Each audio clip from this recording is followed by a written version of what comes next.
Hello, everybody. Happy Monday. Move my blanket off my couch. How are you guys today?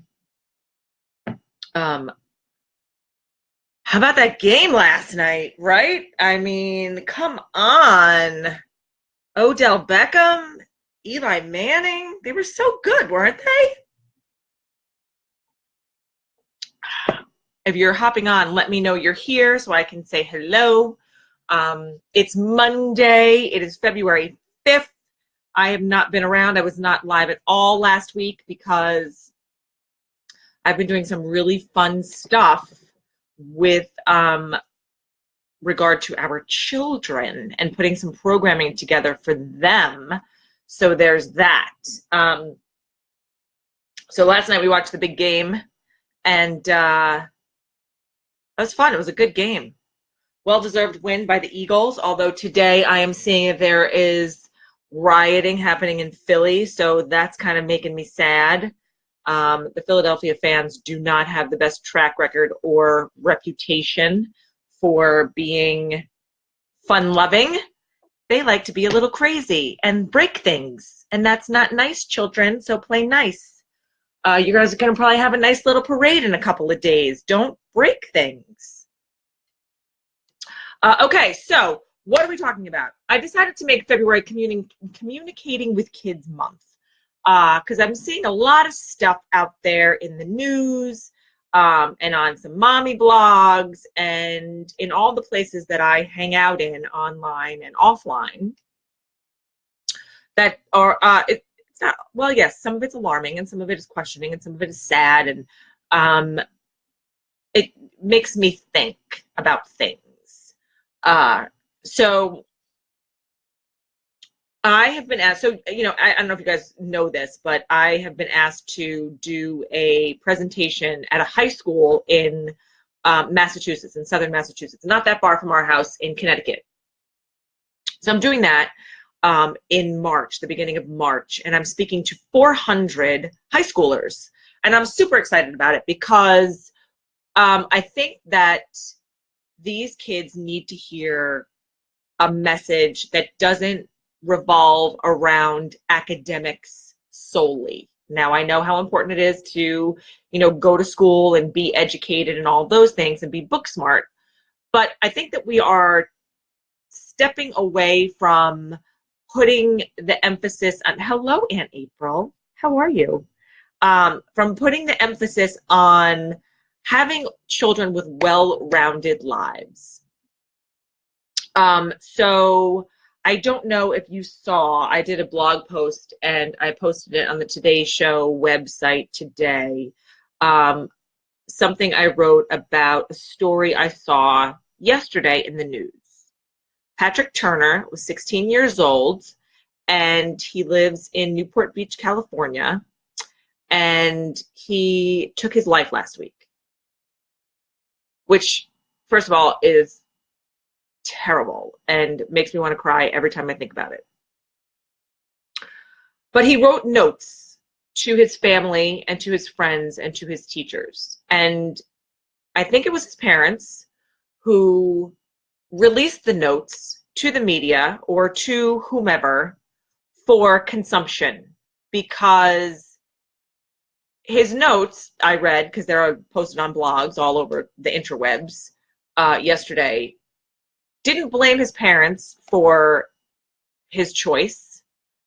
In fact, he laid the blame on the amount of stress that is put on kids these days to be better than a lot of them can have the potential to be academically. And so that got me to thinking last night, and I've been thinking about it for several weeks because I put that program together at the end of last year for women who are wanting to create change in their lives, and one of them said to me, I want my son to do this. So then I created a course for kids that I'm bringing to schools. So I'm excited about it because I think it's an important message for our kids to hear, and I think they need to hear it not just from us as parents, but from our communities at large, from you know, friends and family and their teachers and educators and administrators. And I think, you know, my friend Adrienne, she's on a rampage about the testing in North and South Carolina for kids, their standardized testing. They have so many standardized tests there that it's ridiculous. And, you know, I was talking to my brother who is in education in Florida, and he's like, Krista, we don't do anything other than teach to the test. And that makes me sad, because we were like that in New York for about 37 seconds until a revolt happened, and parents got all up in arms and our panties got all in a wad, and we pushed back. And so now we have standardized tests that are not required. You can opt out of them here in New York. They are not timed. It can take you a week to take this test. And it really, I think, has done wonders for our school system to allow for other opportunities for people like me to come in and talk about other things that are just as important as academics. And that is, you know, having the power to make good choices, and having the power to become excellent communicators, and having the power to know what it feels like to be empowered, and to then in turn turn it into an empowering experience for somebody else, like paying it forward. You know how I love to pay it forward, right? So that's why I wanted to make February Communicating with Our Kids Month, because I think that it's important, and I think that we need to start changing the dialogue with not just ourselves, but with people that are making big impacts in our kids' lives, coaches and mentors and teachers and administrators, because they're just doing their jobs the best way they know how, right? They're getting the information and they are cranking it out, and they are doing all the things that they, you know, need to do because they have all these standards. I get it. I understand how that works. I get the matrix. I get the whole thing. I understand that every state has a different way of doing it. I understand all that. What I don't understand is why we think it's okay. Why do we think it's okay for our kids to not be kids? Why do we think that our kids have to be, always have to be the smartest? What if you don't have an academic achieving child, but you have a child who is creative and artistic and, you know, heartwarming and encouraging and caring and kind and all of those things, and they hate to study? And they're, you know, just getting by. Listen, I was not the best student. I will readily admit that. I didn't love school until I got to college, because I got to pick my classes and I got to choose what I got to learn. That's when I started excelling in my academics. I'd never excelled in academics when I was a regular kid. Sometimes I'd make the honor roll. Sometimes I'd get a D. Sometimes I'd be an A, B, C student. I wasn't consistent at all. And yet somehow I managed to make it through. And so, you know, we're also going through the high school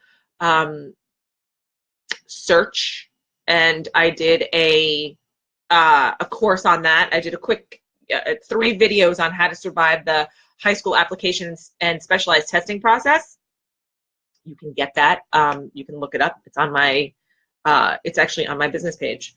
But I took a moment to walk parents through, you know, each piece of how it works, how the testing process works. If you have a child who wants to, you know, try to test into one of the schools that require the test scores, or if they just wanted to go to school. There's 520 something high schools in New York City. We have a lot to choose from, and there are a lot of really good ones. So the process can be daunting, and it can be stressful, and it can be anxiety ridden. And that's not just for parents, that's for kids too. I mean, I went to a forum at one of our local high schools 2 weeks ago, and the students were asking questions, and the questions they were asking were like, oh my God, we should revisit this, because you guys need to just back off and enjoy your lives a little bit as teenagers, everybody, as teenagers. So that's why I think it's important. I think that we need to focus on, you know, teaching our kids, you know, all the smart things, the math and the science and the history and the English language arts, because that is important. But we also have to give them a little bit of space. We have to be able to allow them to step back and have unscheduled time to do nothing. Everything's so scheduled for these kids these days.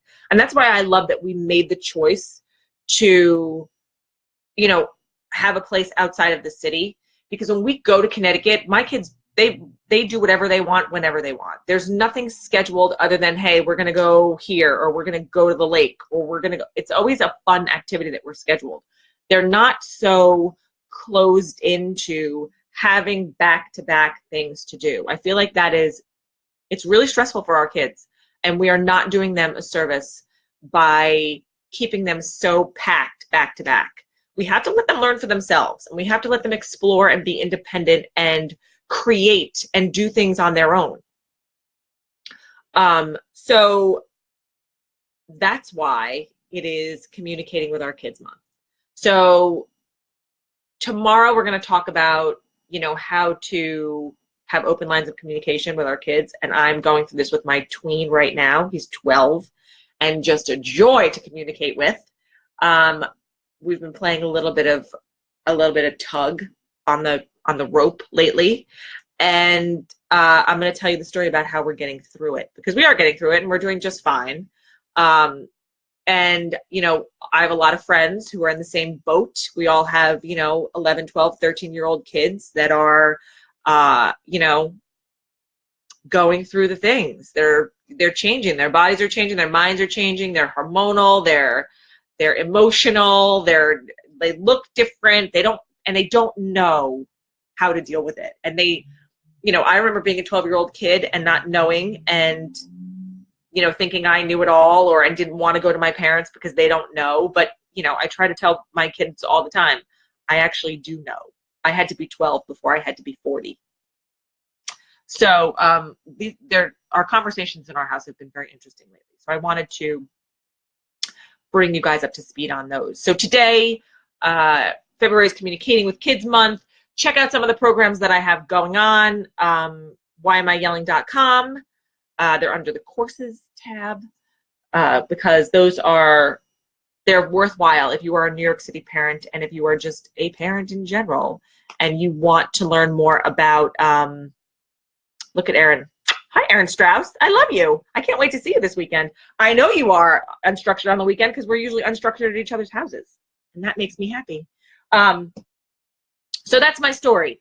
Get in on if you're a New York City high school parent or middle school parent that is looking for a high school, because we are, get in on that course. It's a really good one. It's 3 videos. It's me talking about how to have better communication with our kids and get through it stress-free and not want to kill each other. And then I walk you guys through the process. It's 3 videos. They're like 15 minutes each. It's well worth it. And I'm trying to just take the guesswork out of it for you guys. If you are not in New York City, you're lucky because you don't have to go through it. But you do have to learn how to communicate with your kids properly and effectively and efficiently. And in the wake of some of the stories that we're seeing in the news today about teenage suicides and all kinds of crazy things going on, I think the better informed we are and the more open we are and honest in communicating with each other and learning from each other and what works for you works for me, and, back and forth and all the things, I think those are really good things to share. And so I am going to do that all month this month, and I will have a good story about Wyatt tomorrow. So thanks for watching. We'll see you back here tomorrow. Wednesday is Elias's 6th birthday, so we are all up in birthday prep right now. It's driving me crazy. All right, I love you guys, and we'll see you back here tomorrow. Bye. Mwah.